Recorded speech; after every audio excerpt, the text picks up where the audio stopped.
اپنے بچوں کے لیے پڑھنا لکھنا ضروری کر دے. آج بھی دلی سے آنے والی ٹرینیں, پنجاب جانے والی بسیں, آج بھی کلکتہ جانے والی ٹرینیں, یہ ساری جگہ آپ گھوم کے دیکھیں کشن گنج اسٹیشن پہ جا کر ہمارے بچوں کی بھیڑ گیدڑوں بھیڑیوں کی طرح رہتی ہے. ہمارے بچے ٹھوس ٹھوس کے دلی جائیں گے, بمبئی جائیں گے, کلکتہ جائیں گے. کس لیے؟ پڑھانے نہیں, پڑھنے نہیں, کمانے کے لیے. اور کتنے سال کے بچے صاحب؟ کسی کی عمر 18 سال ہے, کوئی 25 سال کا ہے, کوئی 20 سال کا ہے.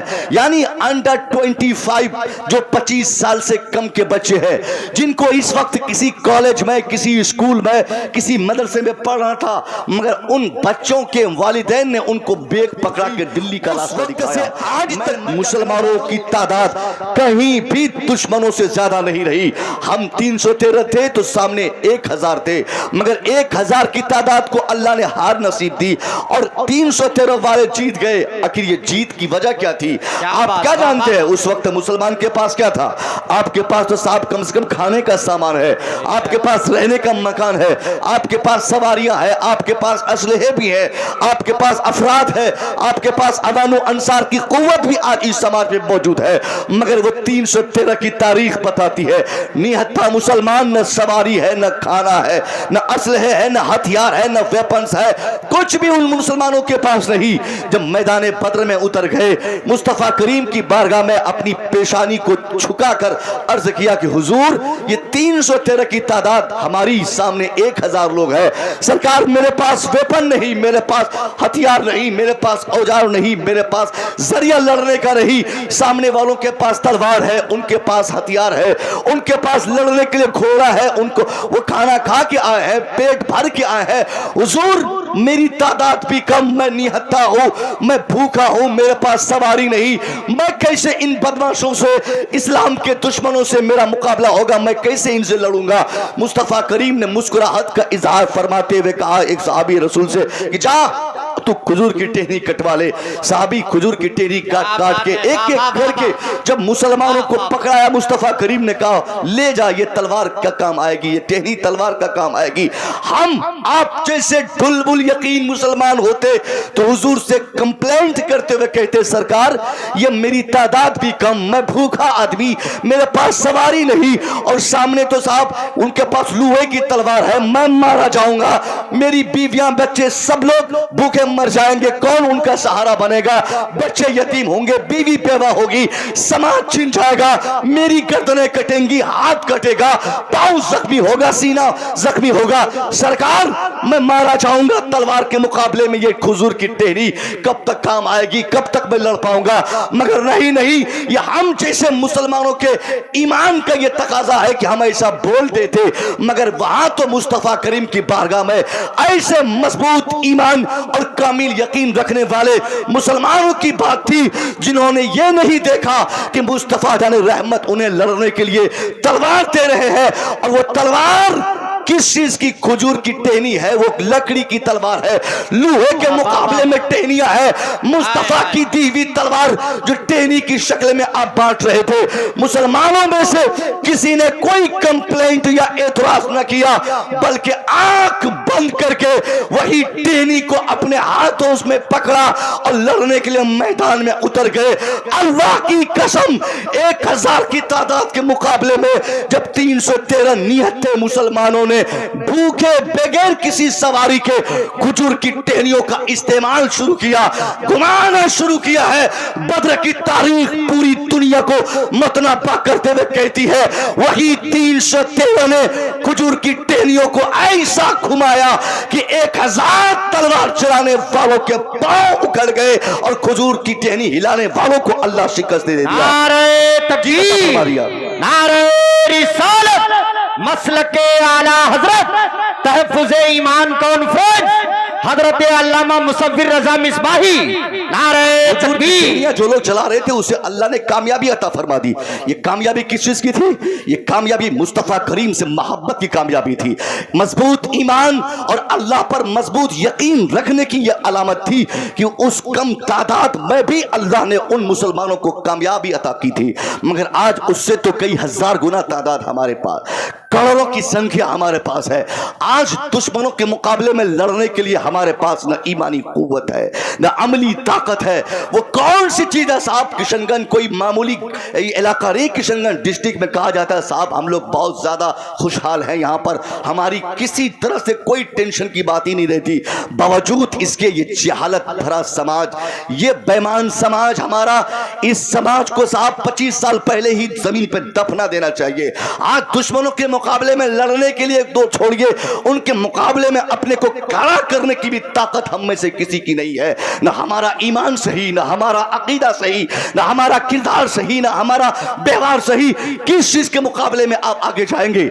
ईमान है मजबूत आपका? नहीं है। ईमान को आपने हमने बेच दिया, ईमान को हमने रौंद दिया। कहां बेईमान, कहां ईमान, कहां अकीदा, कहां बदअकीदा। किसी चीज की कोई तफरीक नहीं। जब चाहे जहां चाहे शादी कर लो, जब चाहे जिससे चाहे ब्याह कर लो, जब चाहे जहां चाहे ईमान बेचो, जब चाहे जिसे चाहे दोस्त बनाओ, जब चाहे जिसे चाहे निकाह कर लो, जब चाहे जिसे अपने दस्तरखान में बुला लो। ये मतलब था क्या? अगर यही मतलब ईमान का होता तो मुस्तफा करीम की जिंदगी में हमने पढ़ा है, हमने देखा है कि मुस्तफा ने मुनाफिकीन को अपनी मस्जिदों से गिन गिन के, चुन चुन के अपनी मस्जिदों से निकाला। जिन लोगों को मेरे मुस्तफा ने मस्जिदों से निकाला, उन लोगों से हमने आज रिश्ते किए। जिन लोगों को मुस्तफा करीम ने नाम ले लेकर भगाया, वो लोग आज किसी के दामाद बने हैं, किसी का समधी बना है, किसी का दोस्त बना है, किसी का खालू बना है, किसी का खाला बना है। यही तो कमजोर ईमान की पहचान है। सबसे बड़ी पहचान यह कि हमारा ईमान कमजोर हुआ। दूसरी सबसे बड़ी अलामत क्या हो गई? ईमान के साथ साथ हमारा अकीदा खराब हो गया।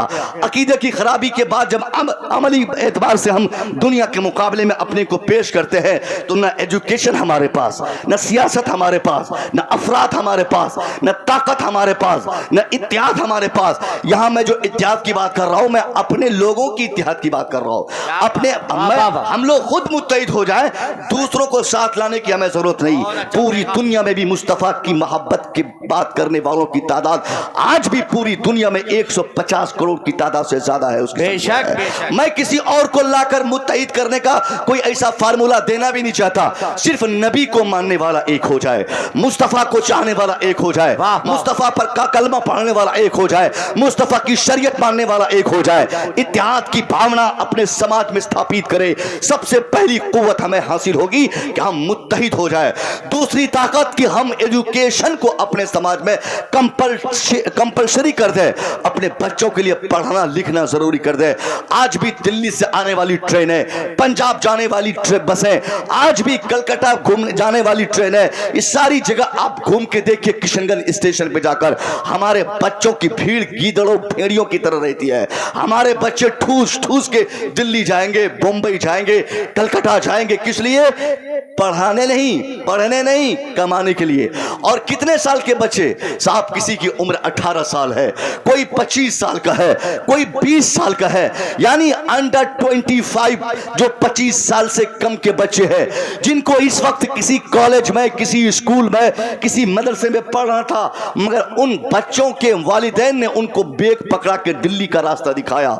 मैं क्या कहना चाहता हूं? एजुकेशन की कमी, ये एजुकेशन की कमी की बुनियाद पर आज दुनिया हमारे पीछे पड़ी है। हमारे पास इन दुश्मनों के मुकाबले में अपने को पेश करने की कोई कुव्वत रही, न तालीम है न सियासत है। जब बात सियासत की आ गई तो मैं बता दूं, बड़े बड़े उलमा, अल्लामा सादिक साहब मेरे बड़े भाई के दोस्तों में से है। ये हमारी तकरीर की अगर तायीद कर देंगे तो शायद मेरा काम बन जाएगा। इनके अलावा बहुत सारे ऐसे उलमा है, अल्लामा सरफराज तहसीनी साहब जिनका मैं बहुत एहतराम करता हूँ, और दीगर हजरात है, सद्दाम भाई है, इन्होंने साहब है, सारे हमारे समाज के लोग हैं। मैं आपका दामन पकड़ के आपसे पूछूंगा, क्या सियासत की कुव्वत आपके पास है? क्या किया आपने आज तक आजाद भारत में, सिवाय इसके कि आपके बच्चों से झोले ढुलवाए गए, सिवाय इसके कि आपके बच्चों से नारा लगवाया गया, सिवाय इसके कि आपके बच्चों से झंडी लगवाई गई, सिवाय इसके कि आपके बच्चों से दरीक बिछवाई गई, सिवाय इसके कि आपके बच्चों से गाड़ी चलवाने का लोगों ने शौक पाला। कोई शऊर आज हमारे अंदर नहीं। सियासी एतबार से कोई एक ऐसा नाम आप किशनगंज कर लें जिसका एहतराम पूरे हिंदुस्तान में लोग सियासी एतबार से करता हो, सियासी रसूख जिनको हासिल हो, کوئی ایک نام آپ رکھیے صاحب پورنیا سے, کوئی ایک نام بتائیے آپ صاحب بہار سے, کوئی ایک نام بتائیے اپنے پورے جوار سے جس کا احترام سیاسی اعتبار سے بھارت ورش میں ہو, جس کا احترام, جس کی قوتوں کا احساس دشمنوں کو بھی ہو. کوئی سیاسی قوت ہمارے پاس نہیں. ہم کو تو لوگوں نے بتا دیا بابو تم کو زیادہ پھڑانا نہیں ہے, زیادہ سیاست کے میدان میں آ کر کود پھان کرنے کی ضرورت نہیں ہے, کیونکہ سیاست کرنا تیرا کام نہیں. تیرا کام سیاسی لوگوں کی جوتیاں اٹھانا ہے. تیرا کام نیتا بننا نہیں بلکہ کھادی والوں کے کپڑے دھونا تیرا کام ہے. تیرا کام نیتا گری کرنا نہیں, تیرا کام ان کی دڑی بچھانا ہے. نتیجے میں ہمارے بچوں نے 70 سالوں میں صرف غلامی کی اور لوگوں نے سمجھا دیا کہ اس کو ووٹ دو گے تو ووٹ ہارے گا, اس کو ووٹ دو گے تو یہ جیتے گا, اس کی مخالفت کرو گے تو وہ جیت جائے گا, اس کی مخالفت کرو گے تو یہ جیت جائے گا. یعنی اس کو جتانا اس کو ہرانا, اس کو جتانا اس کو ہرانا.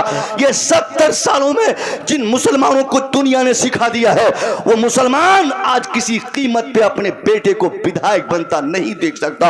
اس مسلمان کا بچہ آج بڑے پوسٹ پہ گامزن نہیں ہو سکتا جن کو دنیا نے صرف ڈرا کے دھمکا کے ان کو اپنے سماج کا حصہ بنانا چاہا, اور سیاسی میدان کا ایک ایسا جانور ہمیں محسوس کیا گیا. جب چاہے لوگ ہمیں ذبح کر دے, جب چاہے لوگ ہمیں استعمال کر لے, جب چاہے دنیا ہمیں بھیڑیاں سمجھ کر مار دے, جب چاہے دنیا ہمیں کھا جائے. یعنی آج تک 70 سالوں میں ہمارے ساتھ جو معاملات پیش آئے ہیں یہ بتانے کو کافی ہے کہ آج ہمارے بچوں میں کوئی قوت بچی نہیں ہے, نہ سیاسی شعور. آج ہمارے اندر نعرہ لگائیے ماشاءاللہ. دوستو آپ دیکھ رہے ہیں کہ اولاد غوث اعظم پیر طریقت رہبر راہ شریعت آل رسول حضرت علامہ سید نورانی میاں صاحب قبلہ اشرفی الجیلانی کی آمد ہو رہی ہے. پورا مجمع ادھر نہ جائیں, آپ حضرات اپنی اپنی جگہ پہ بیٹھے رہیں اور اولاد غوث اعظم کا ہم اور آپ استقبال کر لیں, نعرہ لگا لیں, نعرہ تکبیر. جواب دیجئے بھئی, آواز محبتوں کی صدائیں بلند کر لیں, نعرے کا جواب دیں. نعرہ تکبیر, نعرہ رسالت, مسلک اعلی حضرت, اولاد غوث اعظم, اولاد مخدوم سمنا, اولاد غازی ملت حضرت علامہ سید نورانی میاں صاحب قبلہ. نعرہ تکبیر, نعرہ رسالت. افراتفری کا ماحول نہ بنائیں, اطمینان و سکون کے ساتھ اپنی اپنی جگہ بیٹھ جائیں. آپ حضرات بیٹھ جائیں. بیٹھے بیٹھو بیٹھو بیٹھو. یہ حضرت یہی آ رہے تو تم کہاں جا رہے ہو؟ بیٹھو, تو یہیں آئیں گے, یہاں جب آئی رہے تم کہاں بھاگ رہے ہو؟ بیٹھو. ماشاءاللہ ماشاءاللہ, زندہ باد. راستہ خالی کر دیں آپ حضرات. ماں بہنوں سے گزارش ہے کہ آپ حضرات بیٹھ جائیں, بیٹھ جائیں. ادب کا لحاظ رکھیں آپ حضرات. اولاد غوث اعظم کی آمد ہو رہی ہے, ادب کے ماحول میں حضرت کو آنے دیں, نعرہ لگا کر استقبال کر لیں. پورا مجمع محبتوں کی صدائیں بلند کریں, دونوں ہاتھوں. بیٹھی. میں نے جو کہا تھا آپ کو کہ ہندوستان کے اتنے مقبول خطیب اور ایسی شخصیت کی آمد اس محفل میں ہو رہی ہے جن کے لیے ہندوستان نہیں بلکہ پوری دنیا منتظر ہے کہ حضرت کی آمد ہمارے ہاں ہو جائے. کل حضرت پورنیا میں تھے, اس محفل کا چھوٹا سا حصہ میں بھی تھا. وہاں حضرت کی آمد سے تھوڑی دیر پہلے میری گفتگو ختم ہوئی, میں بھی وہاں سے نکلا اور بڑی محنتوں کے بعد جلسے والوں نے بتایا کہ حضرت کی تاریخ مل پائی. اور کشن گنج بہادر گنج کا یہ علاقہ جہاں پر مجھے نہیں معلوم کہ کتنے سالوں کے بعد حضرت کی آمد ہوئی ہوگی, مگر یقیناً کہہ سکتا ہوں کہ بڑی محنت کے بعد تب جا کر ایسی شخصیتیں ہماری محفلوں میں آیا کرتی ہیں, اور آپ ان کا احترام تک نہیں جانتے. ان کی آمد پر ان کو سننے کا شوق بھی آپ کے اندر نہیں. میں 2-4 باتیں عرض کر کے اپنی گفتگو ختم کر دوں گا, چونکہ حضرت اپنے وقت کے حساب سے آ چکے ہیں. میں گھر سے اپنے وقت کے حساب سے نہیں بلایا گیا, جلسے میں کافی تاخیر ہو گئی. شروع سے ہی لوگوں نے کافی لیٹ کر کے جلسہ شروع کیا, اس کے بعد کئی تقریریں ہوئی, نعت خوانی میں وقت لگا. میری گفتگو ابھی صرف 10 یا 15 منٹ ہوئی ہوگی, اور 15 منٹ کی گفتگو میں کوئی آدمی اپنی گفتگو کو نتیجتاً آپ کے سامنے آسانی سے نہیں پیش کر سکتا, مگر میں چاہتا ہوں کہ اس کو آسان بناؤں اور اس کا نتیجہ آپ کے سامنے رکھوں کہ آج کس چیز کو لے کر ہم دنیا کے سامنے اپنے کو پیش کریں گے.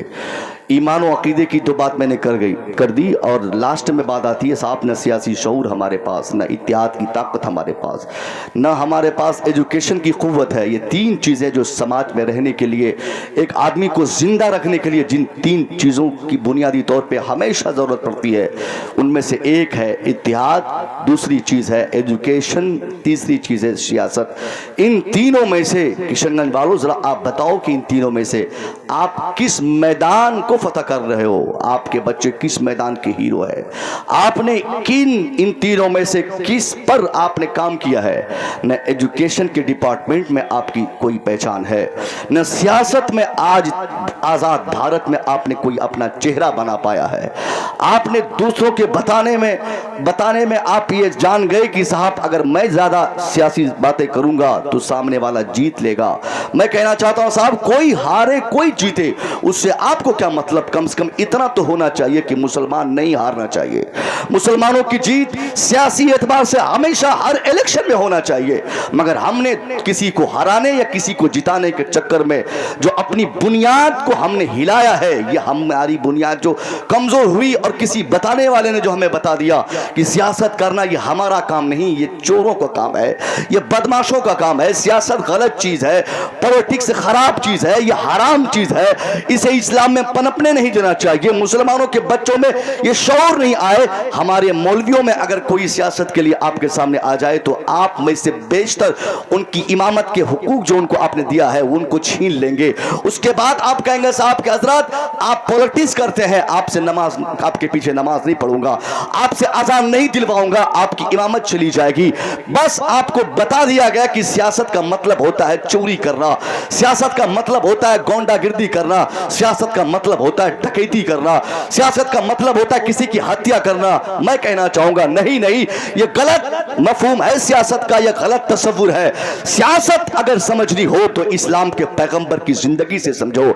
सियासत करना अगर गलत बात होती तो इस्लाम के पैगंबर ने महज 23 साल जिंदगी में जो इस्लामिक सियासत और पॉलिटिक्स का जो तस्वुर दुनिया के सामने आपने पेश किया था, उसी की कुव्वत है कि आज पूरी दुनिया में इस्लाम को लोग करीब से महसूस कर रहे हैं। इस्लाम के पैगंबर ने सिर्फ 23 साल में कैसी इस्लामिक सियासत के आपने जो किरदार पेश किए थे, दुनिया ने मान लिया साहब। जिन लोगों ने आप पर पत्थरों की बारिशें की थी, उसे आपने आंख बंद करके सब्र करके आपने उस दुश्मन को माफ किया। कुछ लोगों ने आपके तंदाने मुबारक को शहीद करने के लिए, कुछ लोगों ने आपकी गर्दनों को धड़ से अलग करने के लिए तहरीकें चलाई, कुछ लोगों ने इस्लाम के खात्मे के लिए कोशिशें की।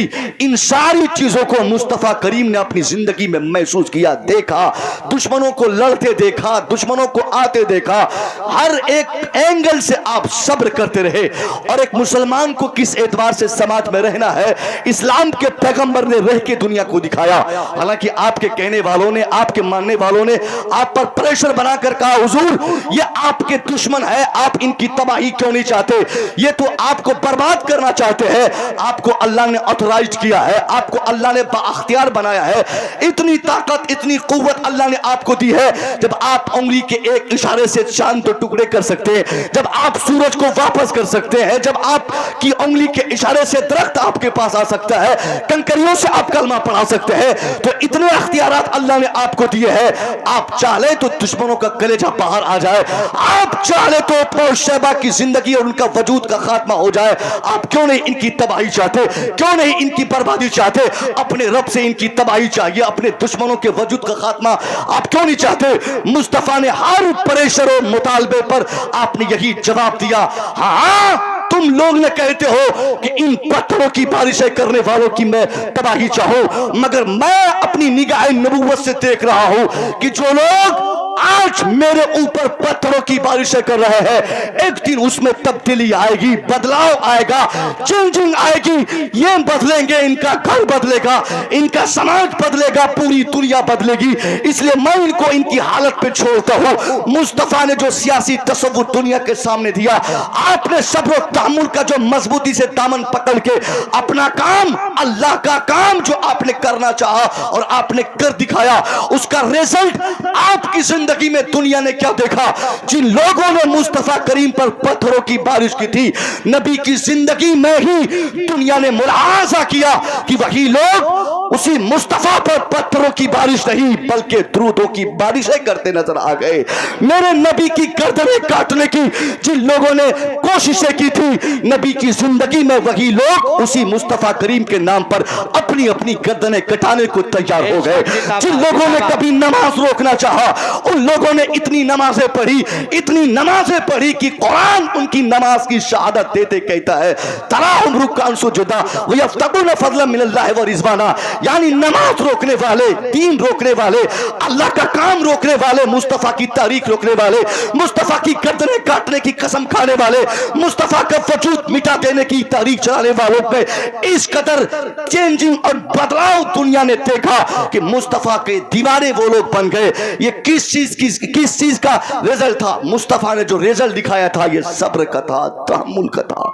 आपने एक ज़ाब्ते के मुताबिक बगैर कुछ कहे अपना काम आप करते रहे और दुनिया बदलती गई, दुनिया देखती गई, दुनिया मुलाहाजा करती गई। इस्लाम के पैगंबर के लोग दीवाने होते चले गए। इसलिए मैं कहता हूं साहब आपसे, आप भी इस्लामिक सियासत को समझें, आप भी सियासी एतबार से मजबूत हो जाए। ये दुनिया जो आपको सिखा रही है कि सियासत करना तेरा काम नहीं साहब, कोई हारे कोई जीते, इस्लाम नहीं हारना चाहिए, मुसलमान नहीं हारना चाहिए। मुसलमानों में सियासी एतबार से पूरी दुनिया में एक जमीयत हो, मुश्तरका तौर पे इत्तेहाद हो, हमारा कॉन्सेप्ट एक हो। उन दुश्मनों से कम हम सबक सीखे जिनका वजूद इस भारत में कहीं भी इत्तेहाद के नाम पर आज से 25 साल पहले तक कहीं देखा नहीं जाता, जिनका मानना था दलित अपर लोअर कास्ट की बातें होती। उन लोगों ने अपने समाज को सियासी तौर पर मुत्तहिद करके पूरब से पश्चिम, उत्तर से दक्षिण, न सिर्फ भारत बल्कि पूरी दुनिया में आज वो एक है। उनका कॉन्सेप्ट एक है, उनके जीने का मकसद एक है, उनके जीने का इंटेंशन एक है। मगर हम मुसलमानों ने रौंद दिया, हमने तफरकाबाजी पर ध्यान दिया और आज हमारी हालत तो ये हो गई, हमने खानकाहों के नाम पे अपने इस्लाम को बांट लिया, हमने पीरों के नाम पे इस्लाम को डिवाइड किया, हमने इलाके के नाम पे इस्लाम को अलग रूप दे दिया, हमने ज़मान और बयान के नाम पे अपने इस्लाम को गलत तरीके से हमने समझा दिया। और आज हम कहते हैं कि हम बर्बाद हैं, हम बोलते हैं कि हम तबाह है। कोई कुव्वत आपकी ऐसी नहीं जो दुश्मनों के मुकाबले में आपको मजबूत करके दिखा सकती। ना आपके बच्चे पढ़े लिखे, ना आपके अंदर इत्तेहाद की भावना है, ना आप सियासी एतबार से मजबूत, ना आपका ईमान और अकीदा दुरुस्त। किसी एंगल से ये नहीं कहा जाएगा कि आप वाकई 100% मुसलमान है। तो जब मुसलमान 100% नहीं तो मरने को तैयार हो जाइए। इलाके का इंतजार कीजिए, फर्द का इंतजार कीजिए। जुनैद, अफरोजुल इस्लाम, ये वो वगैरह वगैरह की बारी हो गई।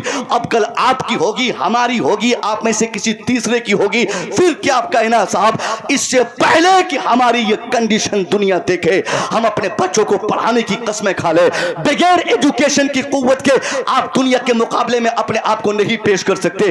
कितने आईएएस ये किशनगंज के 80% मुसलमानों में आते हैं, कितने आईपीएस में पूछूं आपसे, मैं आपसे ये मुतालबा नहीं करूंगा कि आप अपने बेटे को हाफिज बनाइए, आलिम बनाइए, मुफ्ती बनाइए, क्योंकि आलिम मुफ्ती बनाना ये आपके बस की बात नहीं। जिनकी किस्मत में है उनके बच्चे बन रहे हैं, जिसे अल्लाह चाहा उनके बच्चे हाफिज आलिम बन रहे हैं। मैं हाफिज आलिम बनने का मुतालबा आपसे नहीं कर रहा हूं। हाफिज बनना, आलिम बनना, मुहद्दिस बनना, मुफक्किर बनना, ये सारी चीजें इन उलमा के हवाले है।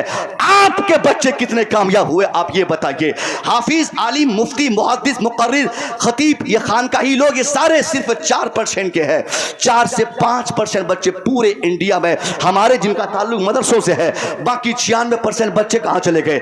उन 96% में आपके कितने बच्चे कामयाब होते हैं, जरा आप ये बताइए। नहीं बना आपका बेटा हाफिज, कोई कंप्लेंट नहीं बना आपका बेटा मुफ्ती, कोई शिकायत नहीं बना आपका बेटा मुहद्दिस, कोई शिकायत नहीं। मुहद्दिस नहीं बना तो आईएएस क्यों नहीं बना?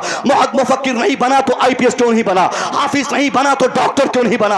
आलिम नहीं बना तो इंजीनियर क्यों नहीं बना? इसका मतलब ना आपने अपने बेटे को हाफिज बनाया, ना आपका बेटा इंजीनियर बन सका, ना आपके बेटे मुहद्दिस बन पाए, ना आपके बेटे ऑफिसर बन पाए। कौन सा ऐसा मैदान तालीमी है जिस मैदान पे आपका सबसे ज्यादा फोकस है? एजुकेशन जब है नहीं तो तरक्की किस चीज की आप करना चाहते हैं? कहां से दुनिया आपको आपका हक देगी? ये ऐसी ऐसी बातें हैं साहब जिसकी बुनियाद पर आज पूरी दुनिया में हमें लोग मारने की कोशिशें कर रहे हैं। हमारे बच्चों में कोई ताकत नहीं, कोई कुव्वत नहीं। एजुकेशन के नाम पर मैट्रिकुलेशन या इंटरमीडिएट के एग्जाम के बाद बेशतर लोग अपने बच्चों को 10-20 हज़ार कमाने के लिए दिल्ली पंजाब धक्का देकर भेज देते हैं। नतीजे में ये पूरा समाज जाहिलों का समाज में तब्दील हो जाता है और धीरे धीरे वो लोग, आज आप गाली देते हैं उन लोगों को, दुश्मनों को, आपको मालूम है उनके पास कितनी ताकत है, उनके बच्चे पढ़े लिखे हैं, क्या मुकाबला करेंगे आप उनसे?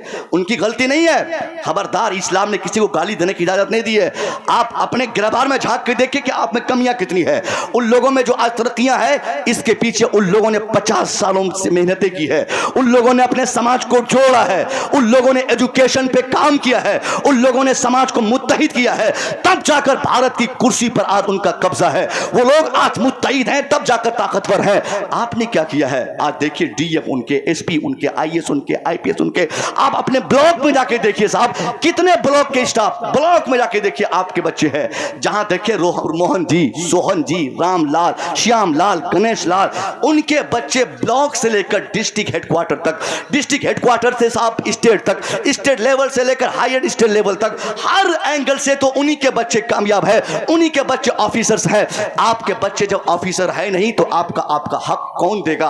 आपको किसी ने गलत मफहूम बताया है कि ये दुश्मन आपकी तरक्की नहीं करने देंगे। मैं कहना चाहता हूं, आप कायदे से पढ़ाइए तो अपने बच्चों को, इंशाअल्लाह कोई शख्स आपके बच्चों की तरक्की नहीं रोकेगा। 2017 में हमारा एक दोस्त शाहिद रजा मिसबाही, 17 में शाहिद रजा मिसबाही, 17 कौन सा साल था साहब? 2014 में हिंदुस्तान आजाद हो चुका था। हिंदुस्तान की 14 की आजादी के बाद 15, 16, 17 आजादी के सिर्फ 3 साल के बाद यहां तक कि उत्तर प्रदेश भी 17 में आजाद हो गया, पूरा भारत आजाद था। उस आजाद भारत के माहौल में जब शाहिद रजा मिसबाही यूपीएससी का एग्जाम की उम्मीदवारी उस बंदे ने ली, आजाद भारत में पूरे हिंदुस्तान में अक्सर रियासतों में उन्हीं लोगों की हुकूमत थी। अगर मुसलमानों की दाढ़ी, टोपी, कपड़ा, नाम वगैरह देखकर अगर उनकी तरक्की रोकी जाती तो आईएएस बनने वालों में शाहिद रजा मिसबाही का नाम कभी नहीं आता। शाहिद रजा मिसबाही यूपीएससी जैसा कठिन परीक्षा देने के लिए जब वो बैठा है 17 में, यूपीएससी एक ऐसा पैटर्न, ऐसा प्लेटफॉर्म है एग्जाम का, कॉम्पिटिटिव एग्जाम का, जिसके जरिए पूरे इंडिया नहीं पूरे एशिया को चलाने वाले ऑफिसर्स पैदा होते हैं। वहीं से आईएएस, आईपीएस, डीएम, एसडीएम, ये सारे वहीं से निकलते हैं। उसमें जब शाहिद रजा बैठा है, एग्जाम दिया है, एग्जाम देने के बाद जब 18 में रिजल्ट आया, 18 के रिजल्ट की जब फेहरिस्त बनाई गई, जब तरतीब दी गई, जिस फेहरिस्त में मोहन का नाम, सोहन का नाम, रमेश का नाम, गीता का नाम, सीता का नाम लोगों ने पढ़ा, उसी फेहरिस्त में नुमाया तौर पर 5 टाइम नमाज पढ़ने वाला, एक मुश्त दाढ़ी रखने वाला, बरका की टोपी लगाने वाला, आलिम बाअमल शाहिद रजा मिसबाही का भी नाम शामिल था। नारे तकबीर, नारे रिसालत, मसलके आला हजरत फैजाने मखदूमे सिमना, फैजाने हुजूर नूरानी मियां, नारे तकबीर। जो पढ़ेगा वो बढ़ेगा, जो पढ़ेगा वो आगे जाएगा। आपने पढ़ा नहीं, आपने बच्चों को पढ़ाया नहीं, तो किस चीज की तरक्की चाहते हैं? कौन सी तरक्की आपको मिलेगी? आपने दौलतों को तरजीह दी, आपने अपने बच्चों से 10,000 कमाने पर आपने उस तर तवज्जो दी, जिसके नतीजे में आज दुनिया का हर समाज आज आपको ताने दे रहा है।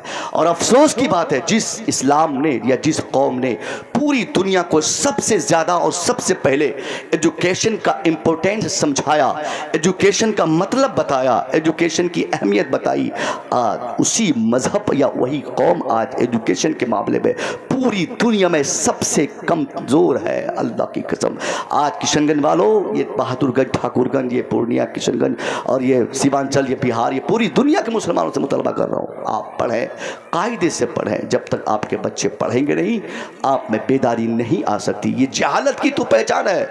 इतने बड़े खतीब आपके समाज में, इतनी बड़ी शख्सियत आपके समाज में, जिनका वजूद, जिनका आ जाना ही आपके समाज की कामयाबी के लिए काफ़ी है, जिनका तकरीर करना ज़रूरी नहीं, जिनका आ जाना ही औलाद रसूल का आने का मतलब आप समझते हैं ना, कितनी बड़ी बात है। अब اور ایسی تقریر کے لحاظ سے بھی آپ اگر حضرت کی شخصیتوں کا مطالعہ کریں تو پوری دنیا میں آج حضرت کو لوگ سنتے بھی ہیں، دیکھتے بھی ہیں، بلاتے بھی ہیں۔ یہ جہالت کی پہچان کی اتنے بڑے بڑے خطیب اور شاعر آپ کے سماج میں آئے اور آپ کے بچے رفو چکر ہو گئے، جلسے کو چھوڑ دیا۔ ایسا معلوم پڑتا ہے کہ یہ 2-4-10 لوگوں کو پیسہ دے کر کسی نے بٹھایا ہے کہ بیٹھاؤ ورنہ ہماری رسوائی ہوگی، بے عزتی ہوگی۔ وہ بدماش ٹائپ کے بچے جو یہاں پہ کود رہے تھے، پھان رہے تھے، شہباز بھائی کی نعت خوانی جب ہو رہی تھی، وہ کہاں چلے گئے؟ وہ ایسے شریر بچوں کو آپ لوگ کیوں نہیں جلسے سے بھگاتے ہیں؟ پہلے ہی کیوں اس کو آنے دیتے ہیں؟ جو لڑکے سر پہ ٹوپی نہیں رکھے، جن کی نیت صاف نہ ہو، جلسہ کھانے کا جن کو ارادہ ہو، علماء کا احترام جن کو پتہ نہیں، ایسوں کو انڈیکیٹ کرے، اور اگر نہیں مانے تو جلسہ آنے سے پہلے گردن پہ ہاتھ دے کر دھکا دے کر جلسہ سے باہر کر دے۔ مردو، تم کو جلسہ میں آنے کی ضرورت نہیں، تم جائے گا 5 کو لے کے بھاگ جائے گا، 10 لوگ بیٹھیں گے حضرت کی تقریر سنیں گے، اپنے ایمان و عقیدے کی حفاظت کا وہ راستہ تلاش کر لیں گے۔ تو 4 چیزیں میں نے بتائی، اسی پر اپنی گفتگو ختم کرتا ہوں۔ پہلی چیز، ہماری کامیابی کے لیے ہمارے ایمان کا مضبوط ہونا یہ ضروری ہے۔ جب ہمارا ایمان کامل و مضبوط رہے گا، دنیا کی کوئی قوت ہمیں نہ ڈرا سکتی ہے یا نہ کسی قوت سے ہم ڈر سکتے ہیں۔ وہ تو ڈرانا چاہے گی تو ڈرائے گی، مگر ایمان مضبوط ہوگا تو ڈر ہمارے اندر نہیں ہوگا۔ ایمان مضبوط رہے گا تو ہم کبھی خوف نہیں کھائیں گے، کبھی غمزدہ نہیں ہوں گے، ہر طرح کی کامیابیاں ہمارے ساتھ جڑی رہیں گی۔ دوسری کامیابی کے لیے شرط کیا ہے؟ عقیدے کی سلامتی، عقیدے کی درستگی۔